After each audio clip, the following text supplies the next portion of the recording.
What's good, y'all? It's Taj Rockitt, aka Mr. Highly Motivated, baby.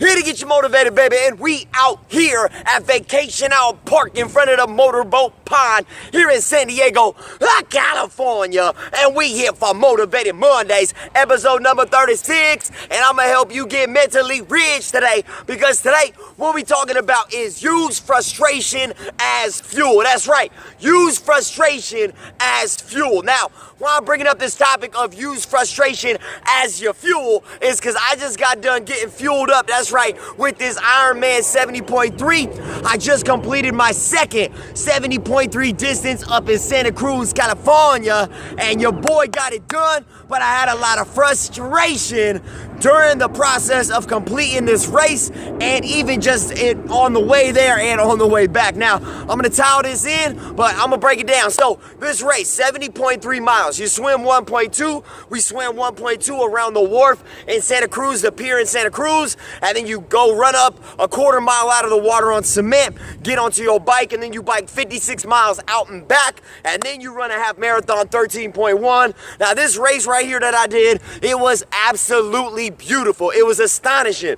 The cliffside views, the beautiful ocean water, just everything about this race was absolutely fantastic, and I am for sure going back in 2020 and doing it again. But I'm gonna tell you, this race specifically, it brought a lot of frustration and a lot of emotions out during my exhausted feelings along the way. I also had some frustrating things that I had to turn into fuel to push me forward, because if not, they would have slowed me down and kept me from getting my goal of completing my second 70.3 Ironman triathlon. You understand? But so think about this, right? We had a 1.2 mile swim in the ocean, and the water was 60 degrees.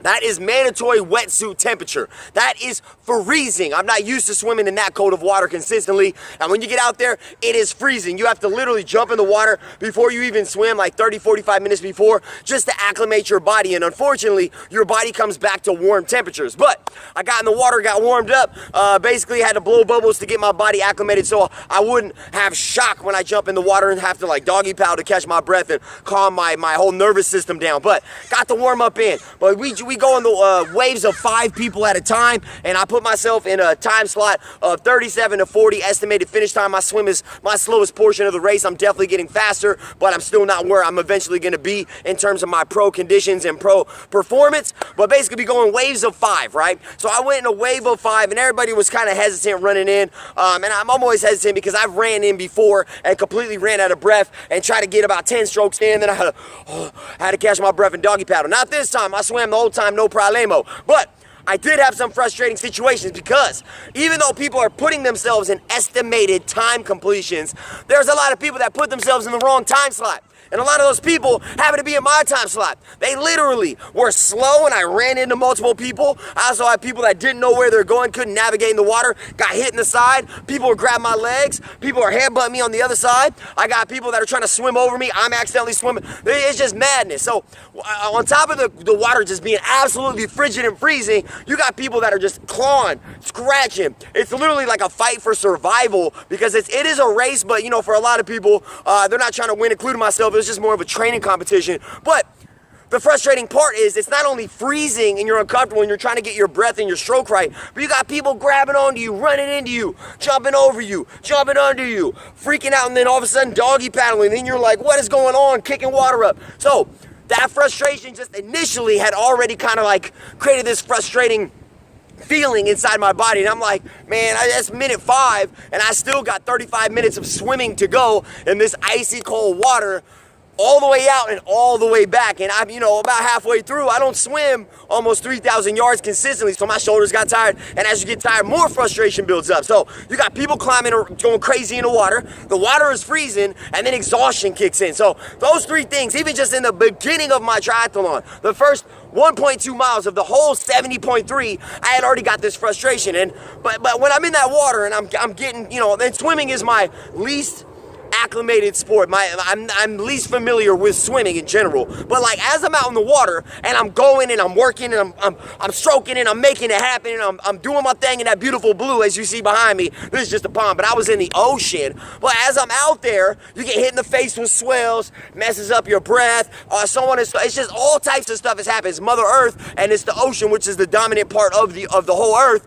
and it's just out there doing what it wants, and you're just a little person in there swimming around. But with that frustration, as you're going, you realize once you get going, the only way you're gonna get back to land is you completing your swim. So I had to use that frustration to really get into it, make sure I'm kicking properly, not bending at the knees, keeping my legs straight, kicking from the hips, keeping my core tight, so on and so forth. And as I kept getting exhausted and ran into people grabbing my legs, so on and so forth, I'm accidentally grabbing people's legs. Just, you have to keep going. That's the one thing I realized. I had to use the frustration that I was feeling inside as fuel to push me forward, because if I didn't, I would just sit there and waste more time and just make my race longer, which would make my exhaustion more intense, and it would just make me even more irritated and frustrated at the finish line, because my goal is to get faster every single race, and I'm trying to always increase my pace. You know what I'm saying, baby? So you get out the water, right? So we finally get to the end. I'm like, cool. And I was a minute and a half, I believe, about 2 minutes faster on this swim than I was in Texas. And this swim was actually more difficult than Texas. So I'm very proud of myself in terms of improving in my swim in general. Now, you get out the water, we had to run a 1/4 mile uphill on pavement with no shoes. Now, my feet were I was completely numb getting out of the water. So my first part, like first 0.15 of the 1/4 mile uphill run to transition, I couldn't feel my feet. But then as I'm running, I started to get the feeling back in my feet, and it was painful. I'm talking painful running on pavement that long. I don't know if you've ran on pavement barefooted, and I don't do that like at all. I never, I wear my Vivo Bear, my minimalist shoes, but that's still not the same as running in pavement with wet feet, coming out of the ocean exhausted and getting your feeling back. It's, the numbness goes away, and then you kind of get the hot feeling in your feet, and then you got the like hard pavement and rocks. You're stepping on rocks and gravel and pine cones and all kind of stuff that were just debris. We're running on it because you're not thinking, you're just trying to get the transition so you can get on that bike and get moving. That's frustrating. I'm telling you, I had to use that frustration, like, stay light on our feet. The quicker we get done, the quicker we don't go through this pain. You have to use that frustration, that pain, that anguish, that turmoil. You have to flip it. Because if you don't flip it into a positive fuel, then all it's going to do is hurt you in the long run. So you have to take the things that bother you, that nag you, that irritate you, that frustrate you, that piss you off, that anger you. You have to take those. You have to harness those, and you have to use those as fuel to propel you forward. Because if you don't, all they're going to do is pull you back. You have two options. You can go forward or you can go back. And I'll tell you right now, I'm not going back. I'm never going back. I'm only going forward. I'm making this progress. And that's all I was thinking as I'm running up to transition. Now, you get out the water, you run the 1/4 mile up transition, and you get up to transition. It's on the soccer field, right? Turf soccer field. The moment you touch the soccer field, now it's hot because it's rubber, right? So you go from cold water to getting the feeling back in your feet to hard pavement to then getting into the transition. Now, there's thousands of people in this race, and my bike was in the middle. I run too far, have to turn around and come back just to figure out where my rack was. And I get to my bike. I'm like, all right, cool. I'm on my bike. I start taking my wetsuit off, having a hard time getting it off my feet. My timing chip that was on my ankle, my wetsuit got caught on it. I was just like, for real? Like, and I start getting, but I'm not trying to rip my wetsuit because that's expensive. You know what I mean? So you're frustrated about that. You're thinking about these things. And I got the dude next to me trying to talk. I'm like, I ain't trying to talk to you right now, bro. I'm in the middle of a race. Like, we're not here to make friends right now. I'm trying to get this done. So I'm trying to get the wetsuit off. Finally get the wetsuit off, right? I got my bike. All right, cool. I get everything. Got my helmet on. Get my glasses on. So on and so forth. Pull my bike off. I'm like, all right, I'm out. Forgot to put my shoes on. I'm like, I don't got my shoes on. So I had to put my bike back on the rack, slow myself down even more, had to put my shoes on, and then I finally run out. I'm just pissed off. I'm frustrated. I'm angry. But that's just getting me juiced, right? It's getting me going because I know this frustration, it's really temporary. Because once I get on that bike, that is my strongest portion, and it happens to be the longest portion of the race, which works in my favor. Now, I get on my bike, which I've been frustrated with in general because I recently dropped my aero bars, so I'm not as high, I'm lower, so I go faster in wind, and I'm faster in general with aerodynamics. And the good thing is I'm getting used to being in a lower drop position. But The bad news is, once you make one adjustment on your bike, it completely changes the geometry of your bike, and in terms of creating power and basically your pedal stroke and where you're going to create power out of your glutes, your hamstrings, your quads, so on and so forth. And what happens is, if you don't get a professional bike fit when you make an adjustment, everything gets out of whack. Now, the good news is I have a pretty good idea of what my geometry needs to be in terms of the triangle from the frame to your arms to your so on and so forth. The good news is I made such good adjustments that it actually still increased my pedal stroke and I was still faster on my cycle, right? So I get on my bike, we run out, all these people are in my way because I'm a slower swimmer, and so I started a little bit further back, and so I'm already gonna have to work. I already knew once I got on the bike, I was literally gonna have to weave in and out of all these other people that are, you know, probably more beginners or started earlier or so on and so forth or whatever. So I weaved in and out of hundreds of people, especially out the beginning. If you've ever been in Santa Cruz, out by natural bridges, it's just like this. The roads are literally like this, just in and out, in and out, in and out. The whole first 4 miles are like this. So I'm on my bike, I'm zooming, I'm in and out of my drop bars, drop down, pop up, drop down, pop up, drop down, pop up, and I got people in my way like, left, left. I'm literally yelling, left, left, left, left, left, wasting energy, wasting oxygen, wasting breath, getting pissed because so many people are being literally not listening to the rule book, and they're riding on the left side of the lane instead of getting to the right. And I'm about to pass on the right, because the moment I try to pass on the right, that's when they move over, and then I end up getting in a wreck. You know what I'm saying? So I'm yelling left, left, left, because I get intense. Like, I'm an intense dude. I already know that. And I'm trying to win. I'm going to go pro. So I got to keep the same intensity every single day, every single race, every single time. You know what I'm saying? So I'm on the left side yelling left, left, left. Ain't nobody getting out of the way. And then I got to like swerve, almost like wreck my bike and hit this bump because this dude just, ooh, you can hear me getting frustrated right now. And so I'm like turning it up because they're pissing me off and I'm getting frustrated, but it's literally making me go faster. It made me go faster. It's like the frustration is fuel. It turned into fuel. It's amazing. So I'm going and I'm like, cool, we break out these last couple turns. Boom, we get on this straightaway and it's just rolling hills. So we're going out like 28 miles, I believe, is where the turnaround was. Mobbing. But guess what? Headwind. So the wind is just blowing. The ocean's right here on my left as I'm going out, and the wind is just intense. It is just intense. It is literally slowing you down. Every pedal stroke feels like you're pedaling through mud, pedaling through some type of quicksand. It's just like so much more work and going up and down these hills. And once again, I'm literally working myself from the back of the pack to the front because I got all these slower people that are not as efficient on the bike as I am. And I'm once again left, left, left, still doing that for the first like 15, 20 miles, still having to get people out of my way. And then I finally start to break away from these slower packs and I start getting fast. But I literally didn't get past except for by one person, which was a UCLA triathlete, and that individual barely got me, and I probably would have caught that person back if this one specific event, which I'll get to in a second, didn't happen. Anyway, we're going out, we're hitting the headwind. The moment I see that turnaround, of course there's gonna be something that's stupid slow that I'm trying to get around, frustrated, but I'm like, all right, whatever, I got, whatever. These are obstacles. It's just like life. These slow people are just like life obstacles. They're gonna be out there. They're gonna slow you down, but you can't let them get to you. You can let them, irritate you or whatever, but you gotta harness that frustration and you gotta turn it into fuel. You have to turn frustration into fuel. If you don't, once again, it's gonna put you back, but you're trying to go forward, so you gotta make the decision. You wanna go forward, you wanna go back, that's on you. So anyway, I get around the turnaround and we get going back. Now the ocean's on my right. I'm telling you, we are flying. I'm like 30 plus miles an hour like the whole time pretty much on the way back. On the way out, it was like an average of like 16, 17 miles an hour. And I always average like 21 plus miles an hour in my races, just in general, even with the hills. I'm fast. I'm fast on my bike. So we're getting going back, and the wind is now a tailwind. So it's pushing you forward. It's giving you that boost. So now I'm like, cool. I'm looking at my bike computer. I'm getting going. I'm getting mobby. Everybody's like, all right, I kind of passed all the slow people. Still a lot of people that are slower than I am. So I start, flying. But now we're on the kind of like the downhill feel of the race. So I'm mobbing. We get to this one hill. I get fast. I went over 50 miles an hour and passed this dude on my right. He's on my right. I passed him going over 50 miles an hour fast. That was like 8 plus miles faster than I've ever been. And I'm in a race, amped up, going down a crazy hill with tailwind with the ocean next to me, and I'm passing it. I was just nostalgia. I'm telling you, nostalgia. That thing was like one of the best feelings I've ever had in my life, and I can't wait to go 60, you know what I'm saying?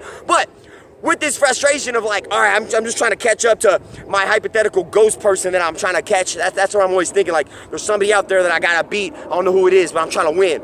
And I already knew I wasn't gonna win the triathlon, but the goal was to be faster than my previous one. So anyway, we get going. I get about mile 40. I'm like, hell yeah, I'm already on track to get this cycle done in under 2.5 hours, which my last one was like 2:34, and this course had like 3,000 feet of incline, which is, or just under, which was way more than Texas. So that's just proving to me that I've gotten stronger on the bike. Anyway, I get to mile 49. Guess what? What is that? Flat tire. Flat tire with this little piece of metal that's like this big. I get a stupid flat. Literally at mile 49, 7 miles out of the 57 miles left on my 56-mile bike, I get a stupid flat. Guess what? I gotta pull over, and now I gotta undo my whole, I gotta take apart my whole bike, take apart my whole wheel, gotta get my whole kit out, gotta pop the tire off, I gotta get a new tube in, anyway, I'm on the side of the road, people are yelling at me, get the fuck out the way, people being a-holes, straight up. Like, you see me on the side of the road, trying to get my bike together, but y'all gonna disrespect me. Like, I wouldn't be yelling at you, treating you like trash if you was on the side of the road. And so I kind of had to sit there for like a minute or so and just kind of get myself, because I had some negative thoughts, like, man, F this race. Like, I had some real deep thoughts, like, man, F this, I don't even want to do this. Like, some dark thoughts came in, because you're pissed, because you put in so much work getting here, getting to a position where you're like going faster than you've ever gone, and then all of a sudden something hits you. Something takes you out. Something tries to stop you. Something tries to keep you from your greatness. And it was this little piece of metal I was skimming in the tire out. Thank God I skimmed my finger through, because if I would have put the new tube in and not addressed that, I would have flattened again. If that would have happened, I probably would have threw my bike, which is multiple thousands of dollars, which I would have been even more mad. But that frustration, I didn't let that frustration take me out. I let that frustration fuel me. Once I was able, about 5 minutes in, to calm myself down, took me like 10, 15 minutes, longer than I want in the long term to be fixing a tire, but I'm just glad I took care of it without having to need roadside assistance. But I got it done like 10, 15 minutes, whatever. Got it back in, and then I finally got back on the road, and it's even more frustrating. I had to repass all these people that I had just previously passed. So now I'm double pissed, because I'm like, y'all in my way again. Y'all still being slow. Like, I understand we're all in different points of our fitness journey, but like, I'm trying to get it. And y'all are in my way for getting it. You know what I'm saying? Like, you gotta move, or I'm gonna move, and I'm gonna go around you, and I'm gonna double down. I'm gonna get this pedal stroke popping. You know what I'm saying? So anyway, we finally get back to our weavy, 4 mile part next to natural bridges, and I'm like, all right, man, I'm just, and I see Laura and her dad, and they're like, hey, I see you, da-da-da. I'm like, yeah, I caught a flat, you know what I'm saying? Like, I was frustrated, and they're like, oh, because they were wondering why I was so behind, because I caught a flat. Ain't nobody trying to catch no flat during a 70.3 mile race that's gonna piss you off. But, once again, the only thing I could do was keep moving. Keep moving, that's all I could do. So I pull into transition, hop off my bike, guess what? People don't know how to get off their bike, so they're all like in my way, like about to fall over, and I'm like, trying to these two people are like, trying to talk to people. I'm like, move! And I had to pick my bike up and run off the cement into the mud and then into the transition because people are playing. Like, you know what I'm saying? Like, so I'm pissed. But once again, I'm using this frustration as fuel. Use frustration as fuel. You use frustration as fuel. If it's pissing you off, use it. That is energy. Energy is transferable, whether it's good or bad. You can turn it into however you want to utilize it. But you gotta realize that that is energy that is willing to be harnessed. You just have to have the power of control. So I controlled my emotions. I ran in, got my bike racked up. I got in and out of transition in like a minute and a half. Got my shoes on. Laura was trying to take pictures. I got some water, tried to shoot it, missed the shot. I was like, of course. And I'm just like pissed. But I'm taking off. And it was like 7-minute mile at the start, you know what I mean? I was like, first couple miles was like 7-minute mile, and then I started getting stupid tired. Like, I truly believe that when I hopped off that bike to fix my tire, like it's like physics, object that's in motion, it stays in motion, right? When you stop after doing hours of activity, it's a lot harder to get that engine re-revving than if you were just mobbing and nobody stopped you and you kept going. You're just gonna keep picking up pace. But I literally came to a complete halt for like 10, 15 plus minutes. And then I had to restart my whole engine. So I was pissed. It was frustrating. It is what it is, though. You know what I'm saying? So I got the running shoes on. I'm going, and I'm feeling good. And all of a sudden we hit some hills, and I'm feeling like garbage. I started getting real tired. And then we get like 4 or 5 miles in, and then all of a sudden it's dirt and sand. Then we're running on 4 or 5 miles of dirt and sand. It's exhausting. I don't know if you've ever done that, and I'm like trying to absorb the, the beautiful views, which when I reflection is one of the best ways to correct a frustrated situation. But I reflected on how amazing the views are, how amazing the race was, and I use that reflection for correction, you know what I'm saying? And I look at it now and it was fantastic, but that was frustrating. It was difficult. It was painful. I was burping and farting and doing all kind of crazy madness. But once again, the frustration of being exhausted, depleted, feeling defeated, all that type of stuff. The flat tire, people being slow on my way, the cold water, people grabbing me in the water, me running and just everything. I was running, and it took me about 6 miles into my run to finally it click and be like, whatever. Whatever, let's get this done, Taj. I had to have that internal conversation, and this is part of the reason why I love triathlons, because it allows me to have that internal conversation and really talk to my deepest sense of self and realize that you need to use frustration as fuel, period. So I just used it, I channeled it, I clicked, I flicked, and we hit this one stupid hill, man. It was in mile 9. I slowed down to a 9-minute mile. It was so painful, but at the end of the day, I got my 13.1 done, about just under 150, so an hour 50 minutes, which is not the fastest, but it's definitely not my slowest. And I was just very happy because I was technically, all parts of my race were technically faster than Texas, excluding the fact that I had to stop. But moving time, I was faster than Texas in all facets, even with the crazy long quarter mile out the water, so on and so forth. But basically, what I'm trying to say is, if something's making you mad, something is frustrating you, something is trying to hold you back, trying to take you down, pissing you off, whatever. If it's somebody being disrespectful, being some type of way, and they're trying to keep you from your greatness, you have to recognize that you are in control, you have power, you dictate how things go. And when you got frustrations and you got things that are really, really pissing you off, you got to use frustration as fuel. You got to take that, and you gotta use that, you gotta flip that. You gotta flip that negative into a positive. You gotta flip that piss into a fuel, and you gotta slap it in, you gotta boost it up, and you gotta take off. You know what I'm saying? You cannot let things in this world dictate how your outcome is. You dictate your outcome. You dictate your victories. You dictate if you're gonna be the greatest version of yourself. And if you're gonna let outside situations like a flat tire, people disrespecting you, cold water, pain in your body, negative thoughts in your mind, if you're gonna let those take you out, then guess what? You already lost. But if you're willing to overcome, to sacrifice, and to make sure that you do any and everything in your power to get things done, I guarantee you that you will take that frustration and that fuel will burn your fire until you hit your desires. You know what I'm saying? You cannot give in. Do not give in to temptation. Do not give in to negative thoughts. Do not give in to other people trying to hold you back. Because think about it. If somebody is negative, if somebody is hating life, they want to be able to talk to somebody they can relate to.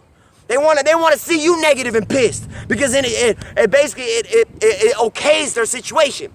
But if you go, nah, I'm not absorbing that. I'm only taking the greatness. I'm only taking the victories. I'm only going for the win. If you take that type of energy and you encounter something that's negative, you come into a roadblock or there's something like a flat tire or whatever, and you get all pissed off, it's okay to be angry for a second. That's okay. I'm not taking that away from nobody. You can be pissed all you want. Life is life. Emotions are real. That's what makes life real. These ups and downs, the roller coasters of life. But if you let it knock you out and take you out, then you already lost. You might as well not even try. But if you're willing to overcome, if you're willing to take control, then guess what? You're good to go, and you can have whatever you want in this life. So use frustration as fuel. Guess what? At the end of the day, I got a medal on my neck. I got it done, baby. I got it done. I was technically, overall, my actual time was slower than Texas, but I technically, by the 3 disciplines, was faster this race than I was last one, and this race was more challenging. So at the end of the day, your boy is a winner. I'm getting faster. I'm on my journey for pro. I even got to meet some of the top-notch pros that I've been looking up to over the last year. Had to have some conversation and got some pictures with them. Like this weekend, this last 4 days of trip, it was absolutely phenomenal. And I finally decided that I am now molding my life to my training schedule, not molding my training schedule around my life. But my training is my life. This is what I want. This is what I'm going for. Some people might call it obsessive. Some people might say it's crazy, but guess what? This is not their dream, it is mine. And whatever is your dream, don't let somebody else try to tell you what your dream's supposed to look like, because only you know what you're supposed to do. But at the end of the day, are you willing to use frustration as fuel to get that dream to turn it into a reality? Or are you gonna let other people talk you out of it and try to put you in their miserable situation? Misery likes company. Don't hang out with misery. You don't even want that. Don't let somebody trick you. At the end of the day, it's your life. Live it the way that you want, all right? So think about it, baby. You don't have to be a 70.3 Ironman. Next up, I got another one this weekend. Literally back-to-back weekends of 70.3s. Then I get a couple weeks off. Then I got to run a marathon. Then I got to go to Arizona and do it again. And then I got to go to Florida in 2 months. I got my first full Ironman. I'm about to knock that thing down. And I'm sure there's going to be obstacles. I'm sure there's going to be hurdles. I'm sure there's going to be things that are going to piss me off and that are going to frustrate me. But I'm getting stronger within. I'm getting stronger up top. I'm getting stronger all around. And I'm realizing that as long as you use frustration as fuel, and you realize that that is a tool, which is a jewel, then you will be good to get whatever you want. And things minimal like a flat tire or somebody grabbing you while you're swimming in the water, or a cold feeling, or pain on your feet, or exhaustion in your body, or some negative talk, whether it's internal or external, you're going to realize that's so minuscule, and it's only going to make you stronger along the way to get what you want, and it will no longer be in your way, and you will have a good day. And like Burger King, you're going to have it your way. You know what I'm saying, baby? So one more time, it's Taj Rockitt, aka Mr. Highly Motivated, aka Mr. 70.3 Ironman. 2 times now, baby, 2 times. If it's, you can't say it's a fluke if I done it twice, baby, but I'm about to get it 3rd time. It's gonna be nice, baby, you know what I'm saying? So use frustration as fuel, regardless if it's internal, external, whether it's physical, mental, spiritual, emotional, whatever it is, use it to propel you forward, because at the end of the day, there's nothing behind you. Nothing behind you but the past. And let the past stay in the past, baby. Because your future, that's what's molding the rest of your life. And let's make the rest of our life the best of our life. You know what I'm saying, baby? It's Taj Rockitt, aka Mr. Highly Motivated. Here to get you motivated. Episode number 36. Told I'm going to help you get mentally rich, physically fit, all that good. I'll see y'all next time. Different location, same energetic motivation, baby. Your boy Iron Man Taj Rockitt is out. You know what I'm saying? Holla.